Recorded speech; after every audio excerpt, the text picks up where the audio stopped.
Titanic ਨੂੰ ਕੱਢਣੇ ਵਾਸਤੇ ਤੁਹਾਨੂੰ ਕਿੰਨਾ ਟਾਈਮ ਚਾਹੀਦਾ? तकरीबन 10 की दिन तो लग सर 10 ਕੁ ਦਿਨ। ਗਵਰਨਮੈਂਟ ਆਫ ਜਿਹੜੀ ਬਾਹਰ ਦੀ ਗਵਰਨਮੈਂਟ ਹੈ ਯੂਰਪ ਦੀ, ਕਿੰਨਾ ਪੈਸਾ ਤੁਹਾਨੂੰ ਦੇ 10 ਦਿਨਾਂ ਜਿਹਨੂੰ ਟਾਈਟੈਨਿਕ ਚੁੱਕ ਕੇ ਬਾਹਰ ਰੱਖ दोगे? देखो कि वो हमने जाकर उसको बीच नीचे जाकर देखना है कि उसमें क्या कुछ अब रह सह रहा है।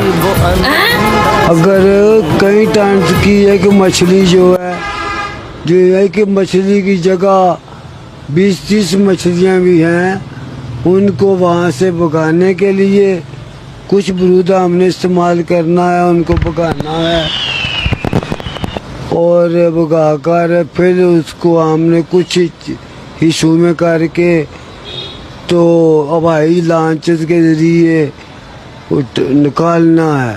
ਤੇ ਬਾਹਰ ਕਾਹਦੇ ਨਾਲ ਲੈ ਕੇ ਆਓਗੇ ਇਹਨੂੰ? ਬਾਹਰ ਕਿਹਦੇ ਨਾਲ ਕੱਢੋਗੇ? ਕਿਹੜਾ ਫਾਰਮੂਲਾ ਤਰੀਕਾ ਇਸਤੇਮਾਲ ਕਰੋਗੇ? वो हमारे पास कुछ मैकेनिक्स हैं जो हम उसके लोहे को चंबोड़ कर उसके जरिए हम उसको मजबूत करके ऊपर चैन कुप्पी लगाकर तो उसके जरिए लॉन्च ने भी आखिर उड़ते जाना है।